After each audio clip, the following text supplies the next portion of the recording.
Պատերազմ թե խաղաղություն, ի վերջո որ սցենարն եք առավել հավանական համարում, սա դիվանագիտական ջանքերը կարող են հանգեցնել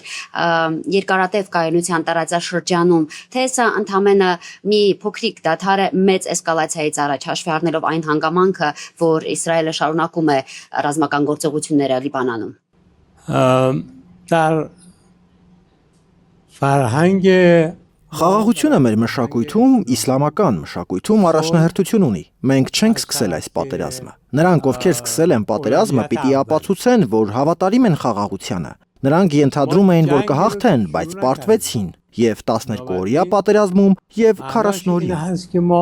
Մենք համոզված ենք, որ նրանք ստիպված էին համաձայնել դիվանագիտական ելքին, նրանք հրադադար էին ուզում, մենք էլ համաձայնեցինք եւ բանակցությունների արդյունքում 14 կետանոց փոխըմբռնման հուշագիր ստորագրեցին երկու նախագահները։ Հուշագրի բովանդակությունը հատկապես առաջին կետը այն մասին է, որ լինի հրադադար եւ երկու կողմերի եւ իրենց դաշնակիցների համար, ինչպես Միացյալ Նահանգների եւ իր դաշնակից Իսրայելի, այնպես էլ Իրանի եւ Լիբանանի, որը եւս հիշատակված է հուշագրում։ Եվ երբ հարցնում եք պատերազմ թե խաղաղություն, մենք խաղաղության, դիվանագիտության, պատերազմի ավարտի կողմնակից ենք, համաձայն պայմանավորվածության։ Իսրայելը վերջին 80 տարում ինչ ուզել արել է տարածաշրջանում։ Պատերազմը, ագրեսիան, մարդասպանությունը Իսրայելի էության մասն են դարձել։ Իսրայելի էությունը վերջին 2 տարում պարզ դարձավ աշխարհին։ Նախկինում նրանք փորձում էին Իսրայելին զոհի կարգավիճակով ներկայացնել աշխարհի աչքին, սակայն այսօր միջազգային հանրությունը եւ համաշխարհային առաջնորդների մեծ մասը չեն ընդունում Իսրայելի գործողությունները։ Հետևաբար Իսրայելը հասել է իր ճանապարհի ավարտին։ Իսրայելը այս նոր փոփոխությունների ֆոնին պետք է հասնի մի արդյունքի, երբ այլևս պատերազմը ոչ մի հարց չի լուծի։ Մենք կանգնեցրինք նրանց հարձակումը Բեյրութի ուղղությամբ։ Հիմա կանխում ենք հարավային Լիբանանի վրա հարձակումը։ Իսրայելն այլևս ունակ չէ որևէ ուղղությամբ հարձակվելու։ Պարոն Մոթակի, ձեր պաշտոնավարման տարիներին Իրանը մտահոգություն էր հայտնում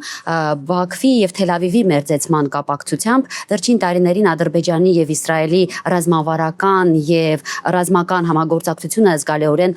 խորացել է, հատկապես 2023 թվականին Արցախի, Լեռնային Ղարաբաղի բռնի հայաթափման ժամանակ եւ դրանից հետո որքան է լուրջ մարտահրավերը Թել Ավիվ, Բաքու այս համագործակցությունը որքան լուրջ մարտահրավեր է Իրանի համար, Իրանի ազգային շահի համար։ من در دوران مسئولیتم در وزارت خارجه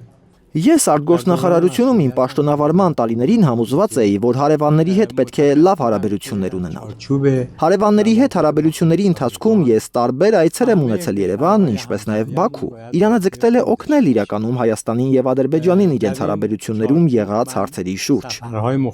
Մենք Ադրբեջանի հետ միշտ ունեցել ենք եւ հիմա էլ ունենք լավ հարաբերություններ։ Մենք ուշադրություն ենք դարձնում այն հանգամանքին, որ երրորդ կողմերը բացասաբար չազդեն մեր ընկերների հետ ունեցած լավ հարաբերությունների վրա։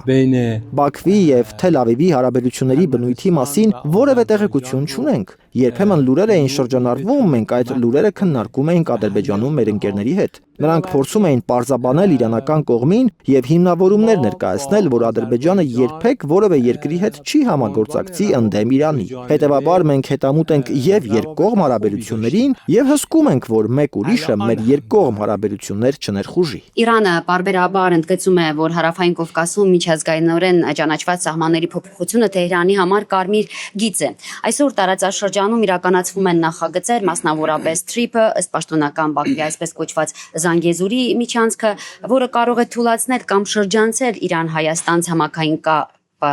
Արդյոք դա կարող է դիտարկվել որպես այդ կարմիր գծերի խախտում եւ նման դեպքում ինչ ձևով է Իրանը իր ազգային շահը պաշտպանելու։